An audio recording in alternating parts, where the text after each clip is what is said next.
Buenas tardes. Continuando con los jueves académicos, vamos a iniciar la charla Enfoque Diagnóstico de Anemia, ¿no? Yo soy hematóloga pediatra del Instituto Nacional de Salud del Niño de San Borja. Bueno, comencemos primero para recordar un poco la hematopoiesis. La hematopoiesis en las distintas etapas de la vida se realizan en diferentes lugares. A nivel embrionario, por ejemplo, se realiza a nivel del saco vitelino. Cuando ya estamos en la etapa fetal, se realiza a nivel del hígado y el vaso. Y ya prácticamente al nacimiento se realiza en lo que es el tejido hematopoyético en la médula ósea, en el hueso, ¿no? Como vemos aquí, el hueso está conformado por una zona cortical y una zona medular que contiene la médula ósea roja. Es ahí donde se producen, bueno, las células progenitoras que van a dar, pues, lugar a las demás series hematopoyéticas, ¿no? A los glóbulos rojos, a los glóbulos blancos y a las plaquetas. Entonces, para recordar un poco el tema de la hematopoiesis, ya sabemos que tenemos una célula madre, ¿no?, que se genera en el tejido esponjoso del hueso, ¿no? Esta célula madre multipotencial y pluripotencial, totipotencial, nos va a dar dos troncos hematopoyéticos importantes, ¿no? El tronco mieloide y el tronco linfoide. Del tronco linfoide, pues vamos a obtener los linfocitos T, los linfocitos B, ¿no?, y las células plasmáticas, ¿no? Y del tronco mieloide nos van a dar las demás series. Vamos a tener un tronco mieloide, se va a dividir en otro subtronco, digamos, para poder dar lugar a la serie, a los neutrófilos, a los monocitos, a los eritrocitos. Y otro tronco, bueno, que nos va a dar lugar a la serie plaquetaria. Es decir, serían primos hermanos, tanto el eritrocito, los leucocitos, con las plaquetas. Y de otro tronco vienen los linfocitos. Una vez que ya más o menos nosotros conocemos, pues, cómo es que todos vienen a partir de una célula madre, podemos ir viendo cómo vamos a abordar este tema, ¿no?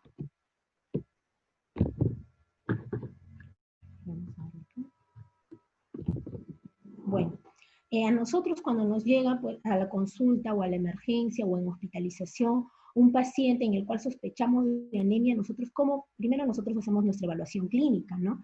Que el niño tenga palidez, cuando examinamos las escleras, también pálidas, justamente porque cuando hay disminución de la hemoglobina podemos ver la coroides, puede haber fatiga, cansancio, y también puede haber un poco de queilosis. Siempre nosotros revisamos las mucosas, le decimos, abre la boca, ¿por qué? Porque vemos si la papila está, pues, la lengua está depapilada, ¿no? O vemos la queilosis, que es a nivel de las comisuras. Estos signos clínicos que nos hacen sospechar, ¿no?, de que hay una anemia, porque es un síndrome anémico, nosotros a partir de ahí tenemos que ver cuáles son las causas y cómo lo vamos a enfocar, ya sea en la emergencia, en la consulta o en hospitalización. Si viene en la consulta, por lo general el paciente viene estable, ¿no? La mamá viene diciendo que lo vemos más pálido, que lo vemos más amarillito, o que se duerme en las clases, ¿no? Si lo vemos en hospitalización, por lo general sí nos damos cuenta porque hay patologías subyacentes, o en emergencia cuando llegan con anemias muy severas. Nosotros entonces, cuando sospechamos de esto de una manera clínica, solicitamos los exámenes de laboratorio. Y a la mano primero tenemos el hemograma. El hemograma, pues, es nuestro gran aliado para nosotros empezar a tener el diagnóstico de anemia. Con todos los parámetros que vamos a analizar, vamos a ver si hay alguna normalidad o alguna patología y así poder detectar los posibles trastornos y que nos ayudarán de alguna manera a llegar al diagnóstico. Tenemos que tener en cuenta que, como toda herramienta en medicina, pues se tiene que utilizar de forma racional, en beneficio del niño, ¿no? Vamos a plantear hacerlo, pero en pacientes ambulatorios cuando hay alguna sintomatología que lo justifique, ¿no? Si el niño tiene fatiga, cansancio, se duerme en la clase, yo lo veo pálido, tenemos que nosotros pedir, ¿no? Y si sospechamos de alguna otra cosa más, alguna enfermedad infecciosa o una enfermedad hematológica, para poder monitorizar algún tipo de tratamiento también, ¿no? Entonces tenemos que ser muy racionales con esto, ¿no? Entonces vamos a evaluar, antes de enfocarnos cómo nosotros hacemos el diagnóstico de anemia, con lo que es la serie roja o los eritrocitos. ¿Cuál es la principal función? Es llevar hemoglobina, la principal función de la hemoglobina es llevar oxígeno a todos los tejidos, es el medio de transporte. Nosotros, cuando nos llega un hemograma, por lo general para nosotros es importante pedir el hemograma completo, no solo hemoglobina y hematocrito, porque esos son los parámetros principales, pero hay unos parámetros que son secundarios que nos ayudan para hacer el diagnóstico, o por lo menos nos orientan, ¿no? Entonces, los principales parámetros efectivamente es la hemoglobina y el hematocrito. Entonces, eso es primero lo que vamos a ir analizando poco a poco, ¿no? ¿Qué es el recuento de Matías con los eritrocitos? Expresa la cantidad de eritrocitos, de células eritroides por litro, ¿no? Por lo general se da en millones, ¿no? La vida media es de 120 días, es decir, más o menos unos 4 meses es el tiempo de vida media. Por eso es que cuando vamos a donar sangre nos dicen que lo podemos hacer solo 3 veces al año. ¿En dónde se encuentra aumentado? Por lo general, en los pacientes, cuando nos llega un pacientito con alguna cardiopatía, pacientes que viven en Cerro de Pasco o en Cusco, es por lo general que tenemos esto aumentado, ¿no? O en estados de deshidratación. Por eso es importante la evaluación clínica. Otro parámetro importante que nosotros ya una vez que queremos enfocar nuestra sospecha de anemia, que lo hemos tenido de manera clínica, vemos la hemoglobina. La hemoglobina es una ferroproteína, es una proteína que se encuentra dentro del hematíe, del eritrocito, y es la encargada del transporte de oxígeno a los tejidos. Para valorar anemia es el mejor parámetro, ¿no? Porque aunque la cifra de eritrocitos, por ejemplo, si yo tengo un recuento de eritrocitos puede ser normal, incluso elevado, el paciente puede tener anemia. Entonces es importante evaluarlo, ¿no? Se expresa en gramos sobre decilitro de sangre. Y cuando hay disminución de esta hemoglobina, nosotros llamamos anemia, y cuando hay aumento, llamamos poliglobulia, ¿no? Entonces es el parámetro, uno de los parámetros más importantes para poder enfocarnos en el tema de anemia. El hematocrito, también otro de los parámetros principales, mide el volumen de los eritrocitos, de la cantidad de elementos de Matías en relación a la cantidad de plasma, ¿no? Y se encontrará también aumentado mucho en poliglobulia y se puede encontrar disminuido en anemia. Entonces, digamos que es una medida indirecta. A veces nosotros solo solicitamos hemoglobina y hematocrito y sí nos puede dar, podemos saber si hay anemia o hay poliglobulia, pero no nos va a poder orientar más a un diagnóstico. ¿Cuáles son entonces algunos otros parámetros que son importantes ver? Los índices eritrocitarios de Winthrop, ¿no? Para eso sí necesitamos pedir un hemograma completo, ¿no? Estos índices parten de la hemoglobina, de la cantidad de eritrocitos y del hematocrito, y son unos índices muy importantes en la práctica clínica. Con eso nos vamos a poder orientar nosotros a qué tipo de anemia, si estamos sospechando de un niño con anemia, qué tipo de anemia tenemos para poder solicitar más estudios. Uno de los más importantes es el volumen corpuscular medio, que se calcula a partir del hematocrito y del número de Matías. El volumen corpuscular medio indica el tamaño más o menos de los eritrocitos, ¿no? Si son pequeños, o son grandes, o son normales para la edad, ¿no? Un volumen corpuscular medio elevado nos indicaría, pues, una macrocitosis, ¿no? Hematías grandes. Causas, hay varias causas. Una de las causas es anemia megaloblástica, puede haber anemias hemolíticas, pacientes con alguna hepatopatía. Entonces, es importante por eso ver el volumen corpuscular. En el caso del volumen corpuscular esté disminuido, nos vamos a encontrar el caso de una microcitosis, que son los hematíes pequeños, y los valores van a estar disminuidos en las anemias por deficiencia de hierro y en las talasemias, que son hemoglobinopatías, ¿no?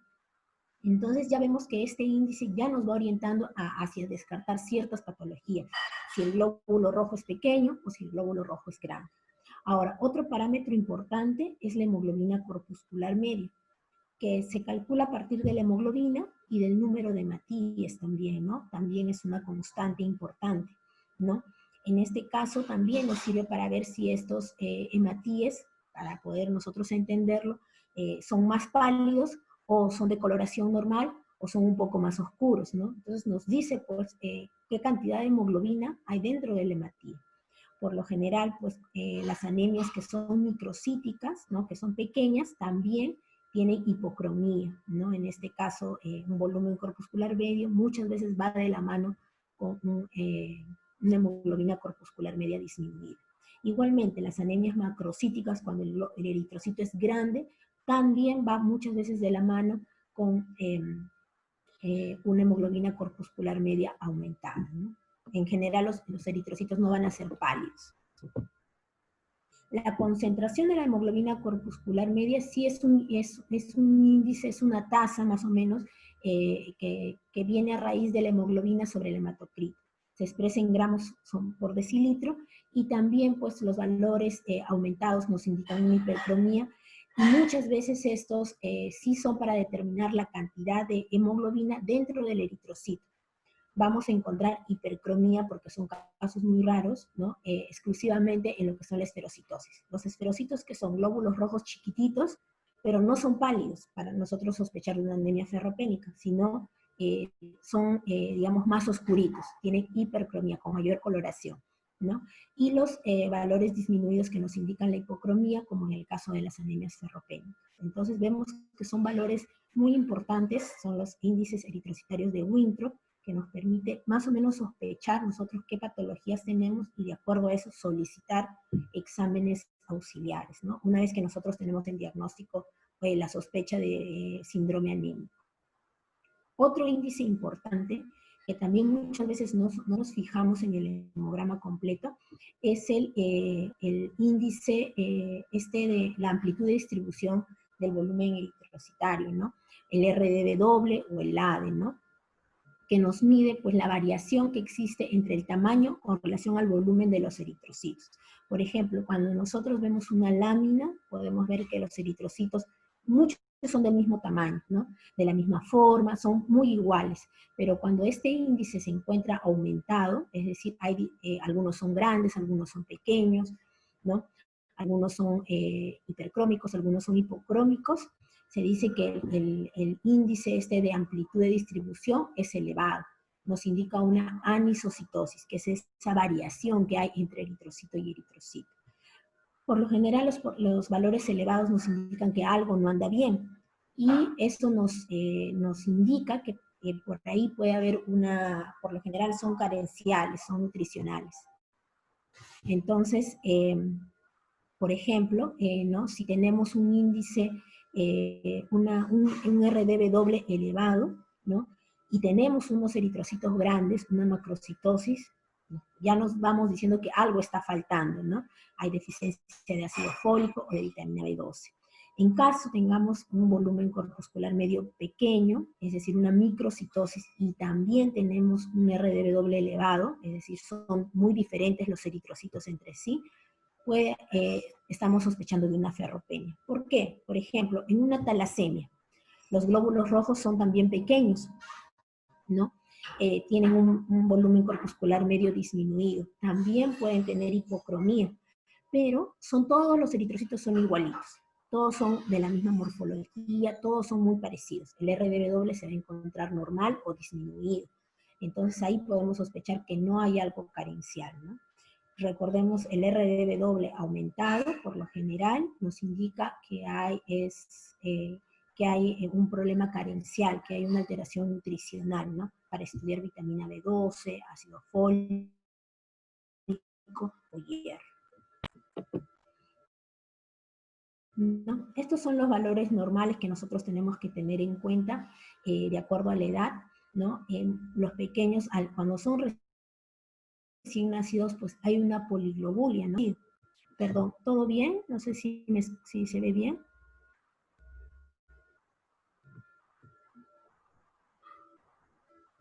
¿Sí? ¿Se escucha bien para poder continuar? Muy bien. Por acá veía que no se escucha bien. Bueno. Por favor me avisan, lo más importante es que esté claro, ¿no? Y que se escuche bien los audios. Yo voy a estar pendiente de los chats. Bueno, el recién nacido, como nosotros sabemos, tiene una poliglobulia fisiológica, ¿no? Porque ha habido pase a través de la placenta por el cordón umbilical. Entonces, el recién nacido va a tener pues, su poliglobulia, ¿no? Una hemoglobina entre 14 y 19. Por lo general el volumen corpuscular hay macrocitosis, lo que nosotros llamamos la macrocitosis del recién nacido, no nos vayamos a sorprender, son glóbulos rojos grandes, ¿no? Y es obviamente la hemoglobina y el hematocrito están aumentados.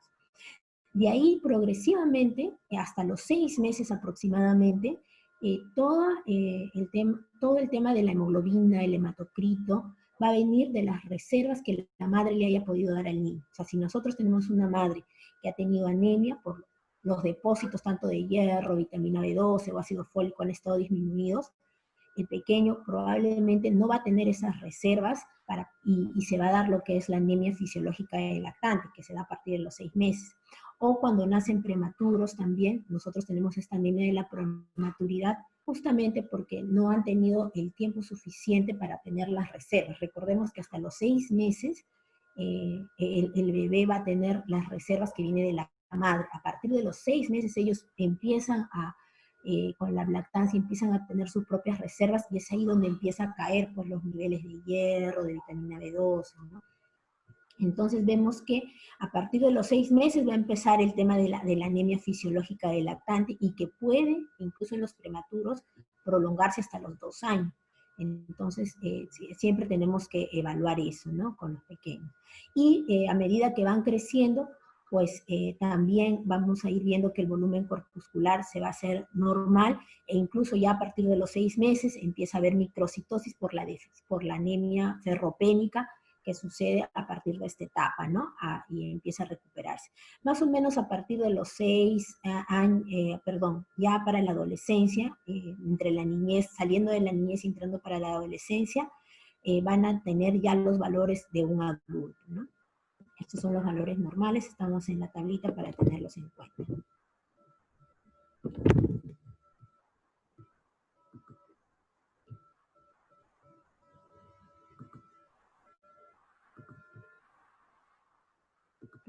Ya.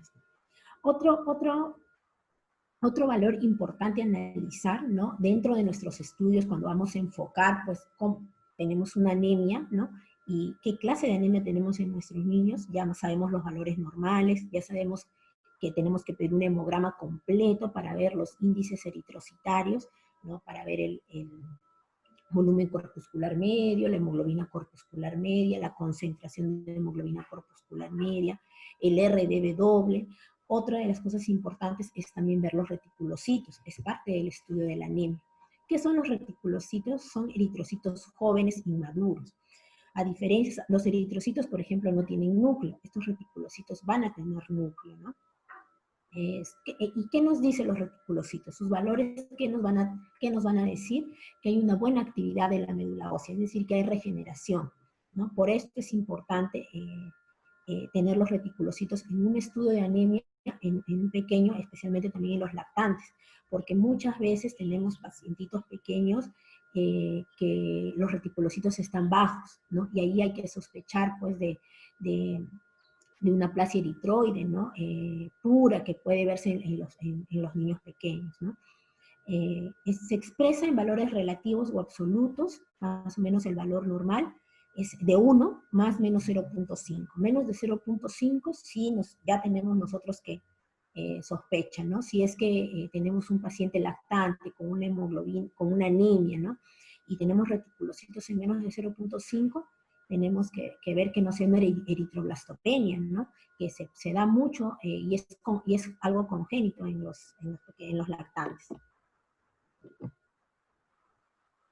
Otra cosa importante de los reticulocitos es también ver si hay un aumento, porque eso también nos indicaría que puede haber destrucción de los reticulocitos al ser inmaduros.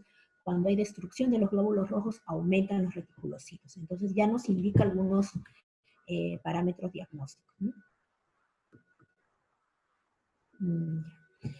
Otra cosa importante, ya una vez que nosotros hemos sospechado de anemia, hemos pedido nuestro hemograma, hemos visto las constantes, ¿no? En nuestro paciente que clínicamente nosotros hemos evaluado y nosotros sospechamos de anemia, lo hemos comprobado con nuestro hemograma, con nuestros índices, con los reticulocitos.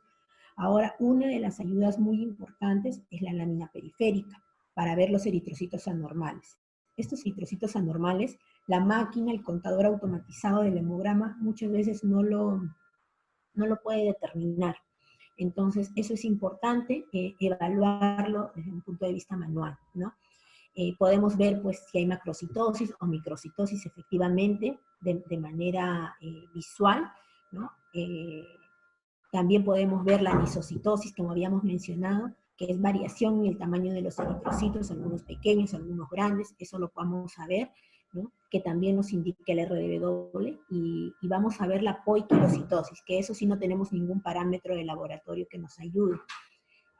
Variación en la forma, ¿no? Algunos eritrocitos, normalmente los eritrocitos son bicóncavos, son redonditos, ¿no? Pero puede haber algunos alargados, algunos más pequeñitos, entonces eso también nos ayuda. Recordemos nuestros dos términos: poiquilocitosis, variación en la forma, y anisocitosis, variación en el tamaño. Entonces, tenemos algunos ejemplos, ¿no? Como les dije, los eritrocitos normales son bicóncavos, son fácilmente deformables cuando pasan por los vasos sanguíneos muy pequeñitos, son fácilmente deformables.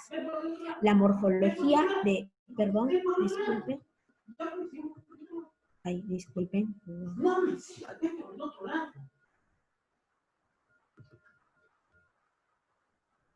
Disculpen, se me... Ya. A ver. Ya. Bueno, entonces veamos aquí los esferocitos.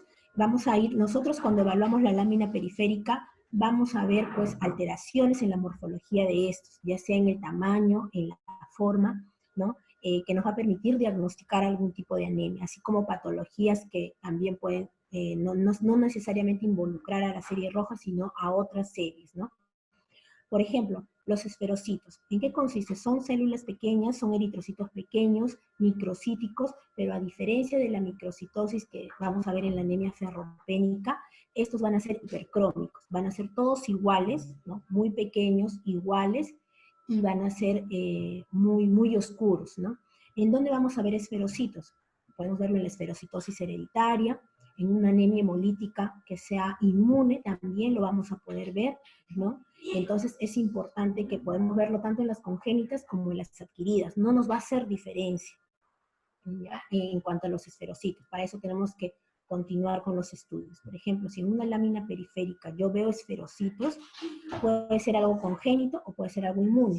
Si es algo congénito, voy a pedir pues los estudios de fragilidad osmótica correspondientes, y si es algo inmune, voy a pedir pues el test de Coombs para ver si hay algún anticuerpo que está destruyendo estos glóbulos rojos. En el caso de los eritrocitos, sí van a ser, pues como les dije, los eritrocitos son bicóncavos, son más redonditos, en cambio los eritrocitos van a ser mucho más alargados. Ahí nosotros tenemos que también sospechar más de que es algo congénito y no es algo adquirido. Los estomatocitos son células también bicóncavas, pero van a tener como una especie de forma de un riñoncito, ¿no? O como que nos insinúa un núcleo, ¿no? Por lo general, esto también nos tiene que hacer sospechar de que si hay una hemólisis, cuando nosotros vemos esos cambios, sospechamos de hemólisis. Pero nos puede llevar a orientar a que sea una hemólisis de tipo congénita, ¿no? También en algunos pacientes ya, en adultos, por ejemplo, se ha visto estas células en los que tienen problemas con el alcohol o en pacientes con hepatopatías, ¿no? Para eso ya nos orienta a hacer el diagnóstico diferencial, ¿no? Los dianocitos. Primero, recordar que los glóbulos rojos no tienen núcleo. Entonces, si yo veo a la lámina, veo como que me impresiona un núcleo, entonces ahí lo observo bien y obviamente sé que los eritrocitos no tienen núcleo, vamos a sospechar de que estos son eritrocitos que han sufrido algún daño, ¿no? Por una noxa. En este caso se llaman dianocitos o células target o eritrocitos target, ¿no? ¿En qué caso se ve? También se puede ver en hemólisis en el caso de las talasemias. Recordemos, las talasemias son también anemias microcíticas, pero a diferencia de la ferropenia, son igualitas. Son todas, cuando uno lo ve en la lámina periférica, todos los eritrocitos son iguales. También lo podemos ver en pacientes que tienen daño hepático severo, ¿no? Y en algunas anemias hemolíticas. Ya nos va orientando más o menos el diagnóstico. A ver, vamos a ver el chat. Ahí vamos a ir respondiendo las preguntas a medida que ya vamos culminando la exposición. Otra, cuando nosotros nuevamente sospechamos, estamos ante un paciente con anemia, le pedimos su hemograma, ¿no? Es importante hacer el estudio del frotis de sangre periférica o estudio de lámina periférica. ¿Por qué? Porque muchas veces no detecta el analizador automatizado no nos va a detectar esto. Por ejemplo, tenemos otras células que son los drepanocitos, células en forma de banano, ¿no? Que es muy característico de las anemias de células falciformes, o el sickle cell anemia, ¿no? En inglés. Estas células, como vemos, los eritrocitos son alargados, en forma de habano, o en forma de platanito, como algunos también les dicen. En estos casos tenemos que nosotros pues hacer estudios. Si nosotros vemos esto, sospechamos inmediatamente, ¿no? Aquí hay una anemia hemolítica de tipo congénita, ¿no? Podemos pedir ya los estudios, ¿no? Que es la electroforesis de hemoglobina. A veces hay estudios también para sickle cell anemia, estudios de hemólisis, ¿no? ¿Y por qué son de esta forma? Porque normalmente los eritrocitos son bien deformables. Cuando pasan por los vasos sanguíneos pequeños, se deforman, pero nuevamente recuperan su tamaño y se vuelven bicóncavos. En cambio, cuando este problema, que es una hemoglobinopatía, pasan por los vasos pequeños, se deforman, pero ya no vuelven a su forma original y se quedan en la forma del vaso sanguíneo, alargados, ¿no? En estos casos nosotros hacemos los estudios correspondientes, que serían la electroforesis de hemoglobina, ¿no?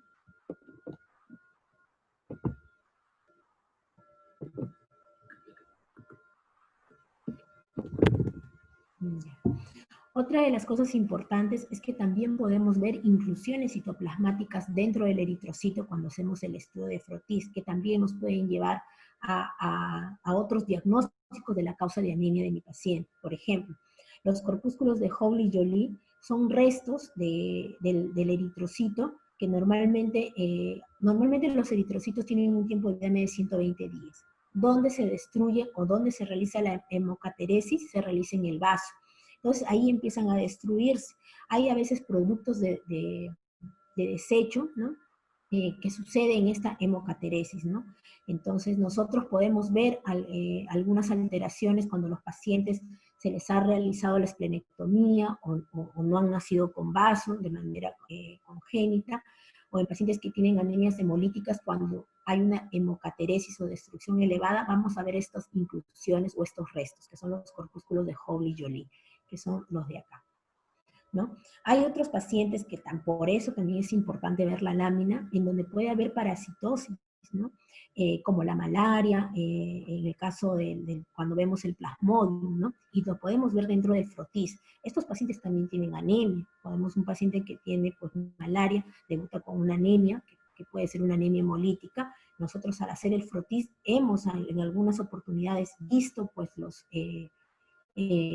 parásitos o algún estadio de estos parásitos dentro del eritrocito, ¿no? Por eso es muy importante siempre, dentro de nuestro estudio de anemia, hacer el Frotis, porque nos puede brindar alguna otra información que nos oriente al diagnóstico.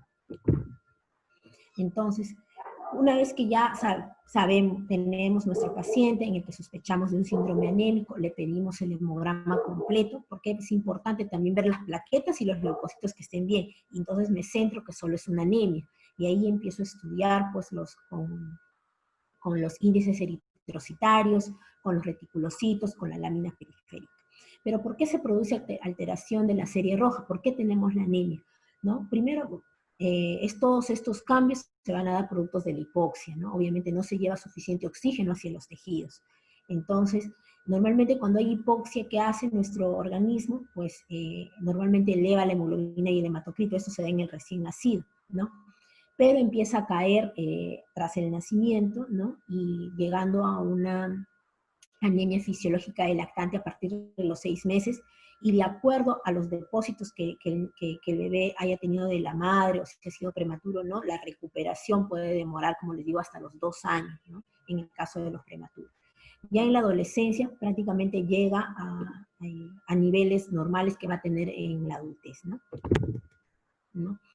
Mencionamos los neonatos tienen esta macrocitosis fisiológica, luego se vuelve a los valores más bajos entre los 6 meses, que puede durar hasta los 2 años, y a partir de ahí pues empieza el aumento progresivo hasta llegar a la adolescencia, y con eso quedan los niveles normales hasta la adultez. Una vez que nosotros entonces vamos a hacer nuestro algoritmo, ¿no? Para nosotros ir sabiendo qué vamos a ir pidiendo, ¿no? O qué tenemos que derivar también, ¿no? A veces sí se necesitan estudios mucho más profundos y es necesario derivar a la especialidad correspondiente. Entonces, una vez que nosotros tenemos el síndrome anémico, lo comprobamos pidiendo nuestro hemograma, ¿no? Vemos las anemias, el primer parámetro de Winthrop, el volumen corpuscular medio, ¿no? Que es uno de los más importantes realmente. Nos divide las anemias en microcíticas, cuando los glóbulos rojos son pequeños, o en macrocíticas, cuando los glóbulos rojos son grandes. Dentro de las microcíticas, a la cabeza, por epidemiología, por prevalencia, siempre está el déficit de hierro, ¿no? A toda edad, ya en los niños pequeños, en la adolescencia, cuando las niñas empiezan con el ciclo menstrual, o incluso en la adultez también es lo primero que hay que pensar, que es la deficiencia de hierro, ¿no? Luego hacemos los estudios de hierro, ¿qué pedimos, no? Importante, el gol estándar, la ferritina, y eso lo vamos a tocar en otros temas, lo que son las anemias ferropénicas, el tratamiento, ¿no? Pero el gol estándar para una anemia por deficiencia de hierro es la ferritina, ¿no? Que son los depósitos de hierro a nivel de los tejidos, ¿no? También hacemos una solicitud de hierro sérico, saturación de transferrina, y corroboramos nosotros nuestro diagnóstico, ¿no? Que hay deficiencia de hierro. Luego también tenemos que saber cuáles son las causas. Algunos niños pueden tener parásitos, tenemos que ver un examen de orina, un coprofuncional, ¿no? Y hacer la investigación más exhaustiva. En caso tengamos anemias microcíticas y no tengamos deficiencia de hierro, entonces empezamos a pensar en la parte congénita, algún síndrome talasémico. Hemos tenido casos de niños que tienen rasgos talasémicos. Son niñas leves, ¿no? Sin embargo, cuando nosotros los estudiamos son microcíticas, pero no tiene el índice de anisocitosis alterado. Todos son igualitos. Pensamos en una talasemia, en una beta-talasemia, por lo general, que es un rasgo talasémico. Otra de las cosas es también, una vez que hacemos los estudios, ver si no es una anemia de tipo inflamatoria, que está ligada a alguna otra enfermedad crónica. Para eso tenemos que hacer un buen examen físico, a ver si no hay alguna otra comorbilidad en nuestro niño, ¿no? También ver en la intoxicación por plomo, a eso también nos va a ayudar mucho cuando hacemos el frotis, podemos ver algunas inclusiones citoplasmáticas, ¿no? Porque también la intoxicación por plomo, lamentablemente el plomo, como es un elemento químico, desplaza el hierro, ¿no? Que se encuentra dentro de la hemoglobina. Entonces, al desplazarlo, pues puede haber esta disminución de la hemoglobina, ¿no? Y en otro caso ya son las anemias sideroblásticas, que son trastornos en el metabolismo del hierro, ¿no? Entonces, así vamos a ir estudiando poco a poco, hacemos nuestra disquisición. En el caso de que el volumen corpuscular medio sea elevado a la cabeza, como les digo, en nuestro país, las anemias por prevalencia son las carenciales, ¿no? Pensamos en la anemia megaloblástica en la cabeza. ¿Por qué? Porque el 95% de las anemias macrocíticas se deben pues a problemas carenciales, ¿no? La vitamina B12 se encuentra mucho en lo que son las carnes rojas, las verduras, ¿no? Y muchas veces hay esta alteración en lo que es la nutrición, a déficit de ácido fólico y vitamina B12, ¿no? Tenemos que aquí también ver, cuando son macrocíticas, ver si no hay alguna hemólisis, ¿no? ¿Por qué? Porque al haber una gran destrucción de glóbulos rojos en la hemólisis, estos glóbulos rojos, pues, al producirse, consumen mucho ácido fólico, y los glóbulos rojos que nos quedan son por lo general grandes. Otra cosa importante es ver el tema de las hemorragias también. Una vez que también nosotros tenemos pacientes que tienen un gran sangrado, puede haber anemia, y estas anemias no necesariamente al inicio ser microcíticas, sino ser macrocíticas por una pérdida aguda. Ya después, ¿no? Al haber deficiencia de hierro por las pérdidas, se hacen microcíticas, ¿no? En las macrocíticas tenemos que descartar definitivamente ácido fólico, vitamina B12, pero si todo eso se encuentra normal, pensar ya en algún problema de tipo congénito, ¿no? Fanconi, Black Van Diamond, ¿no? Ya hacemos los estudios correspondientes. También tenemos que pensar pues, en algunas otras comorbilidades. Tenemos pequeños que tienen síndrome de Down, que también tienen macrocitosis, ¿no? Las pacientes con cardiopatías congénitas, hipotiroidismo, con problemas hepáticos. En estos casos, muchas veces la deficiencia se da porque hay una alteración en la circulación enterohepática, ¿no? Entonces ahí pues hay un problema de absorción en estos pacientes. Los pacientes con síndrome de Down pues pueden tener problemas a nivel intestinal, y sabemos que la vitamina B12 y el ácido fólico se absorben a nivel intestinal, ¿no? Igualmente con el hipotiroidismo, ¿no? Y los problemas hepáticos. Pero supongamos que ya no tengo ni microcitosis ni macrocitosis, pero tengo una anemia normocítica, ahí me fijo también en los reticulocitos, ¿no? Nos orienta el diagnóstico, ¿no? Si tengo reticulocitos disminuidos o tengo reticulocitos elevados, ¿no? Si tengo reticulocitos disminuidos, tengo anemia y reticulocitos disminuidos, por eso pido el hemograma completo, no solo hemoglobina y hematocrito, ver si no, cómo están los leucocitos, cómo están en las plaquetas. Si estos se encuentran disminuidos, ya pienso en algo mucho mayor, ¿no? Una anemia por algún problema ya de falla medular, ¿no? O algún problema ya más sospechoso, mucho más grave, ¿no? Como las leucemias, algún tumor, enfermedad de depósito, y ahí tengo que, cuando ya hay pancitopenia, ¿no? Pero supongamos que solo tenemos la anemia, los leucocitos y las plaquetas son normales, mis reticulocitos están disminuidos, ¿no? Y la anemia es normocítica, normocrómica, pienso, acá ya hay una alteración, puede ser una aplasia de serie roja, ¿no? Congénita, que se presenta mucho en la edad de la lactancia, o adquirida, que se puede presentar por algunos virus, como el parvovirus, ¿no? Las eritroblastopenias, hemos visto lactantes con hemoglobinas de 4 y con reticulocitos en 0.2, 0.1, ¿no? Que también muchas veces puede ser transitoria y recuperarse, pero máximo la recuperación es hasta los 2 años. O algún tipo de anemia de tipo infecciosa, también algunas veces algunas enfermedades inflamatorias, hipotiroidismo, problemas renales, algún fármaco, ¿no? Tenemos que siempre ver ese aspecto, ¿no? Pero si los reticulocitos están aumentados, tengo que pensar, anemia normocítica, normocrómica, y con reticulocitos aumentados se están destruyendo estos eritrocitos. No puede haber hemólisis. Entonces acá me fijo, ¿no? En los otros parámetros de las anemias hemolíticas. Si se destruyen los glóbulos rojos, me aumentan las bilirrubinas, ¿no? La LDH, ¿no? Y veo la morfología. Aquí es muy importante el estudio de la lámina periférica, ¿no? Veo si hay esferocitos, si hay eliptocitos, para más o menos orientar el diagnóstico a una membranopatía, ¿no? O si hay alguna eritrocitos en habano, ¿no? Para ver si no hay una hemoglobinopatía.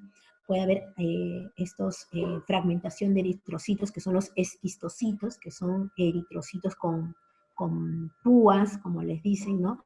Que es producto de una anemia microangiopática, que lo podemos ver en síndrome urémico hemolítico, que lo podemos ver en un CID, ¿no? Y también ver si hay algunas otras alteraciones, pues a veces hay hiperesplenismo. Recordemos que pacientes que tengan por otra patología el vaso grande, como el vaso es quien destruye los glóbulos rojos, pues puede haber más destrucción y generar una anemia por hiperesplenismo, ¿no?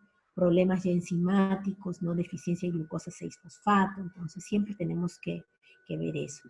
Las anemias de tipo hemorrágico, esto lo vemos en emergencia, en cosas más agudas, ¿no? Un paciente si tuvo un accidente y hubo gran pérdida de un sangrado por una fractura o algo, vamos a ver anemia, y ¿qué hace la médula? Pues trata de recuperar todo eso aumentando los reticulocitos.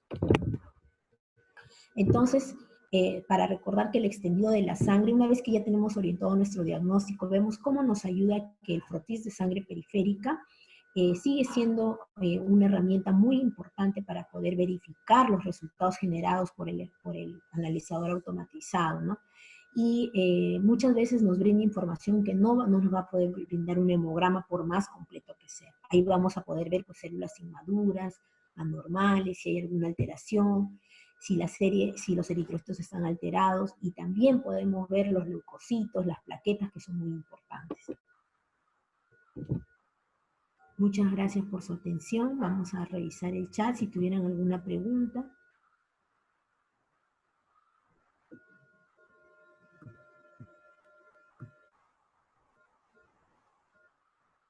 A ver, acá respondo, veo el chat, voy a responder algunas preguntas. Nos preguntan aquí. Buenas tardes, dice, ¿debo preocuparme si la ferritina está disminuida y la hemoglobina está normal? Muy buena pregunta, es lo que nosotros llamamos el estado ferropénico, ¿no? Muchas veces nos consultan pues por problemas de los niños que están cansados, fatigados. Nosotros le tomamos la hemoglobina, su hemograma, y no tienen anemia. Sin embargo, hay microcitosis. Entonces, ahí nosotros, si hay clínica, a pesar de que no tengamos pues, la hemoglobina disminuida, que nosotros decimos anemia cuando hay una hemoglobina, vamos a dividirla así, ¿no? Hemoglobina, anemia severa, menos de 7, entre 7 a 10 anemia moderada, ¿no? Y más de 10 anemia leve, de acuerdo al valor normal, de acuerdo para la edad, ¿no? Muchas veces hemos tenido así casos en consultorio. Él tiene toda la clínica de un síndrome anémico, ¿no? Fatiga, cansancio, caída del cabello, uñas frágiles, queilosis, lengua depapilada. Sin embargo, le tomamos el hemograma y vemos que no hay anemia, pero sí ya empieza a haber algún cambio, hay microcitosis, ¿no? Entonces le tomamos nosotros la ferritina y los depósitos ya están disminuyendo, a pesar de que no hay anemia. Recordemos que para que haya anemia los depósitos han tenido que haber bajado pues muchísimo, menos del 50%, porque todavía nosotros tenemos nuestras reservas. Entonces, muchas veces podemos encontrar ferropenias, estados ferropénicos que dan síntomas, ¿no?, de ferropenia, ¿no? Y no necesariamente de anemia. Los síntomas de ferropenia son síntomas más carenciales. Tenemos que revisar las uñitas de los niños, cabellos frágiles, escleras, lengua depapilada, queilosis, ya son signos carenciales, sin necesidad de tener anemia.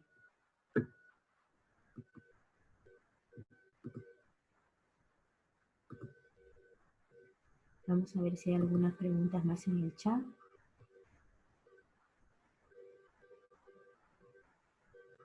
A ver, dicen acá si se corrige la hemoglobina en el recién nacido en altura para diagnóstico de anemia.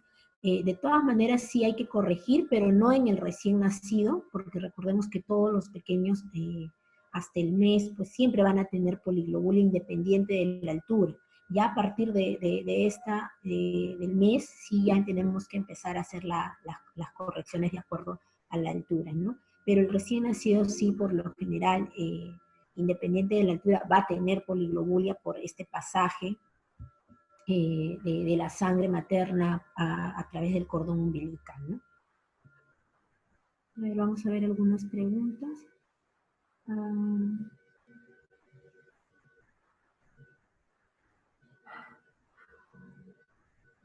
A partir de, nos dicen, ¿de cuándo se habla de poliglobulia en recién nacidos para STX? No sé si será exsanguíneo transfusión, ¿no? Acá ya tenemos que ver el tema de la clínica, ¿no? Nosotros sabemos que el recién nacido va a tener poliglobulia independiente de la altura, ¿no? Pero esta va a ir cayendo, ¿no? Va a pasar por el tema de la ictericia fisiológica, que obviamente va a haber una destrucción de los glóbulos rojos maternos que hayan podido haber pasado la barrera, y va a depender todo de la clínica, ¿no? Del paciente, ¿no? Si el paciente en algún momento pues llega a necesitar no solo fototerapia, sino también sanguinotransfusión, eso sí tendremos que evaluarlo de acuerdo a los niveles de bilirrubina y todo, ¿no? A ver acá, ¿en qué casos estaría indicado el aspirado medular en un niño con anemia?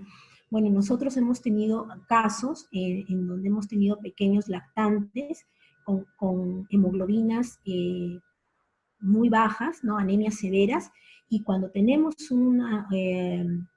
reticulocitos disminuidos, primero hacemos todos los estudios, ¿no? Hacemos el estudio de hierro, vitaminas, infecciones, todo, y en este caso, si no encontramos etiología y tenemos reticulocitos disminuidos, nosotros pensamos en una eritroblastopenia y procedemos al aspirado. A ver, acá nos preguntan, si una persona está bajo en hierro, dice, y le recetaron Maltofer y Neurobión para controlar el problema, sin embargo, por motivos de la pandemia no pudo visitar a su doctor, la pregunta es si puede conseguir en el periodo, si puede seguir consumiendo estos medicamentos o solo el periodo que lo recetó el doctor, 3 meses. Bueno, por ejemplo, si un niño en su primera consulta se le hizo el diagnóstico de anemia y se pudo hacer pues los estudios correspondientes en donde determinaron que había deficiencia de hierro, de vitamina B12 y ácido fólico.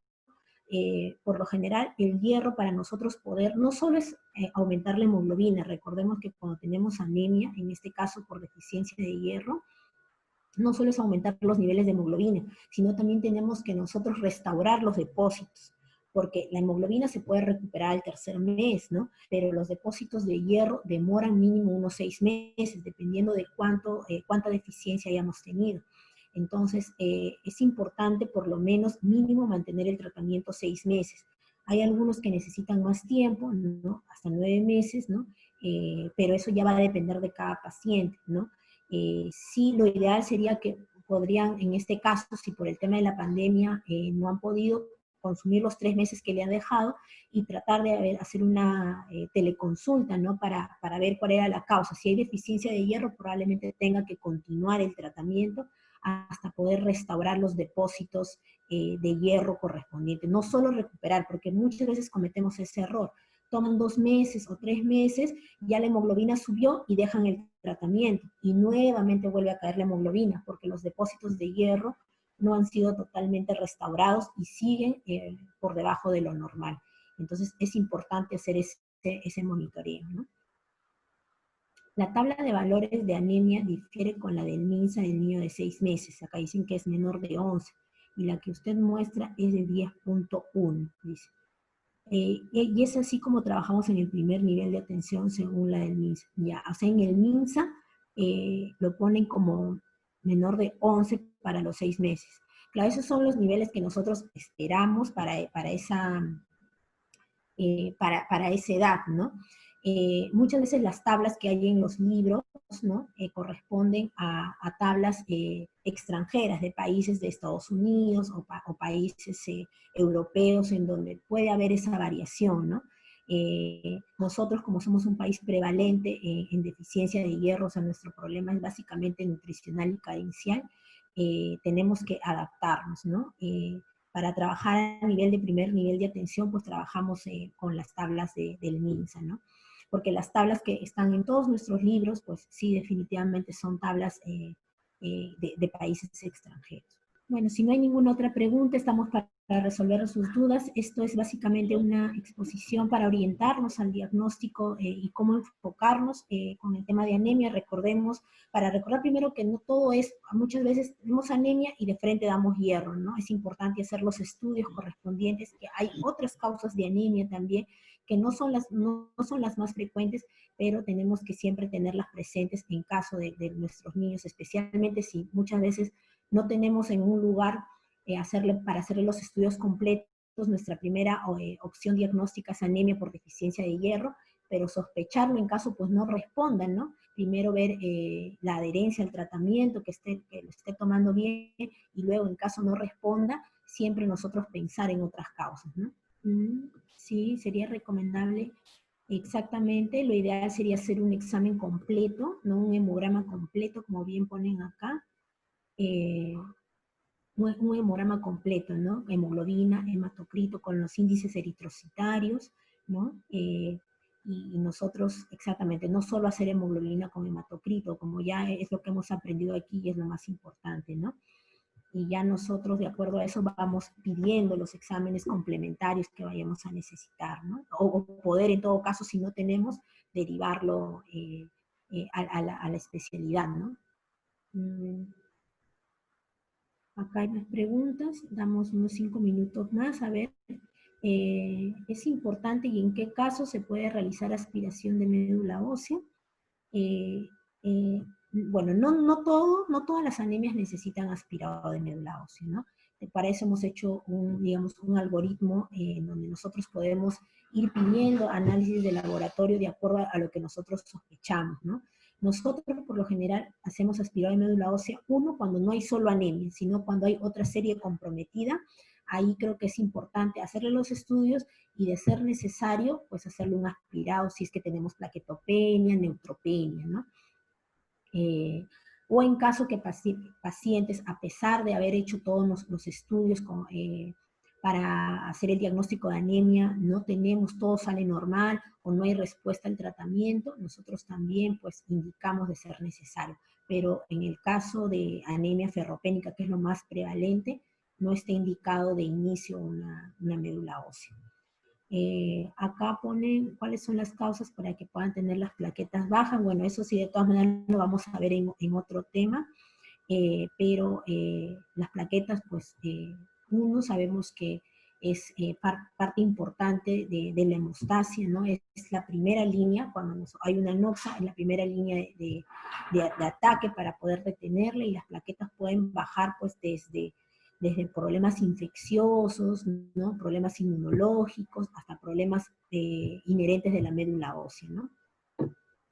¿Cuál es el tratamiento de la anemia ferropénica? Obviamente, si ya sabemos si hacemos el diagnóstico primero, síndrome anémico, la causa, deficiencia de hierro, tenemos que también ver cuál es la causa de esa deficiencia de hierro, ¿no? Por ejemplo, ¿no? Si tenemos que ver que no haya pérdidas a nivel del tracto gastrointestinal, los niños hay que ver que no tengan parásitos, ver que no haya pérdida de sangre a nivel de las deposiciones, un examen de orina para descartar hematuria para descartar una causa subyacente a esa pérdida, para descartar que no haya pérdida de hierro, ¿no? Y si no hay pérdida de hierro, probablemente, como es la mayoría de nuestros niños, todo es carencial. Entonces, el tratamiento, uno primero es también mandarlo al nutricionista, ¿no? Para que puedan hacerle una dieta rica en hierro. Y darle el tratamiento que es con hierro. Las presentaciones de hierro hay, pues, hierro polimaltosado, hay sulfato ferroso. Todos los hierros en sí son buenos, ¿no? Siempre hay que darle la dosis adecuada de acuerdo al peso, pero todos los hierros son buenos, pero sí algunos, pues, causan mayor constipación, algunos son mejores tolerados, eso hay que verlo dependiendo de cada paciente, ¿no? Definitivamente el hierro, muchos niños no toleran el sulfato ferroso porque les causa mucho estreñimiento o no lo toleran, pero no significa que sea el peor hierro que el hierro polimaltosado. El hierro polimaltosado es mejor tolerado, pero las dosis que nosotros damos es de acuerdo al hierro que cada componente va a tener, ¿no? El sulfato ferroso tiene una cantidad de hierro, y el hierro polimaltosado tiene una cantidad de hierro. Nosotros vamos de acuerdo a la cantidad de hierro por el peso del niño, ¿no? Entonces, digamos, no hay ni peor ni mejor hierro. Todos los hierros son buenos. Lo que sí es que hay algunos que son mejor tolerados, con menos reacciones, ¿no? Especialmente las gastrointestinales, constipación, algunos tienen problemas, un disconfort abdominal, y eso hace que la adherencia al tratamiento no sea la adecuada, ¿no? Acá nos preguntan, y ya es para la última pregunta, por el tema del coronavirus nos ponen... última pregunta. Por el tema del coronavirus se ha interrumpido el tratamiento de hierro en un niño que tomó por 2 meses y paró 3 meses. Tenemos que comenzar a contar nuevamente los 6 meses para asegurarnos los depósitos de hierro, o continuar 4 meses más. A ver, por lo general nosotros los controles lo hacemos al mes primero para ver la tolerancia, ¿no? Yo dejo tratamiento con hierro, tengo que ver si el niño lo tolera, qué tal, si lo rechaza, algunos lo vomitan, entonces tengo que cerciorarme de que el tratamiento lo esté tolerando. Porque los controles, en realidad, los cambios no se ven tan inmediatamente.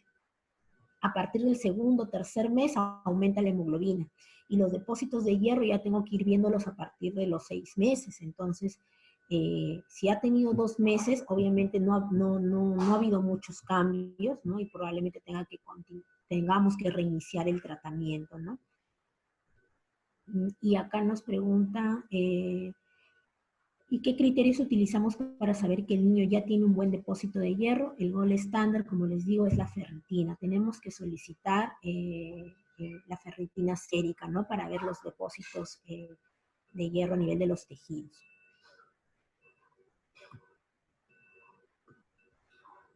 Acá nos ponen, ya para responder la última, acá pone, en un paciente con anemia moderada y con los estudios que nos indican deficiencia de hierro carencial, ¿se pondría a indicar hierro inyectable, intramuscular, endovenoso? ¿Cuál sería el mejor tratamiento?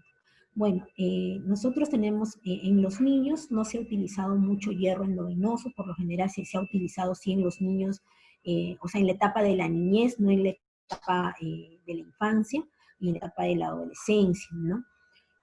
Recordemos que el hierro necesita un buen tracto gastrointestinal para su absorción. El hierro necesita a nivel del estómago del ácido clorhídrico para poder, pues, para poder convertirse de ferroso a férrico y poder de ahí ser absorbido a nivel del duodeno, ¿no? Si nosotros no tenemos una buena tolerancia o hay algún problema gastrointestinal, por más que yo le dé, digamos, 1000 kilos de hierro, si hay problemas a nivel del duodeno o a nivel del estómago, no lo va a poder absorber, ¿no?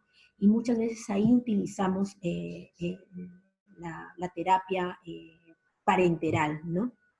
Y eso lo hemos utilizado en los niños más grandecitos o en los adolescentes, por ejemplo, en donde ya a veces se han hecho ahí esofagitis, ¿no? Duodenitis, y no van a poder absorber el hierro vía oral. El oral y el endovenoso son dos buenos hierros, cada uno tiene su propia indicación. El hierro endovenoso por lo general se indica cuando no hay tolerancia vía gastrointestinal, porque el hierro necesita un buen tracto gastrointestinal, ¿no? Que no haya duodenitis, no haya esofagitis, para poder ser absorbido. Recordemos que el hierro se absorbe a nivel de duodeno. Entonces, si tenemos algún problema en ese aspecto, no se va a poder absorber, definitivamente vamos a tener problemas. Y se dice que el exceso de hierro, hay problemas en el hígado. Ha habido muchos problemas bueno, ya esta es la última pregunta, con el tema del hierro, sí hay alteraciones en el metabolismo del hierro.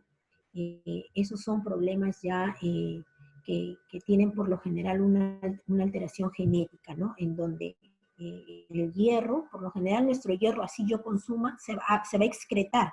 O sea, el metabolismo está totalmente controlado por nuestro sistema gastrointestinal. Yo ingiero, se absorbe una cierta cantidad a nivel del duodeno, eso pasa a nivel sanguíneo para luego pasar a los depósitos, y lo demás lo elimino. O sea, eso no hay ningún problema. Hay eliminación de gran porcentaje de hierro y solo un porcentaje se absorbe. Cuando hay problemas en el metabolismo del hierro, ahí puede ocasionar daños, ¿no? A nivel hepático, cardíaco, que esas son otras enfermedades como porfiria, hemocromatosis, ¿no? Que ya son problemas que una persona normal no lo va a tener, ¿no? Una persona normal, si consume más, pues por lo general se va a absorber lo que se necesita y luego lo demás se va a excretar, ¿no? Bueno, gracias a todos y vamos a continuar respondiendo. A nivel del correo pueden enviar sus preguntas para seguir respondiendo. Buenas tardes con todos.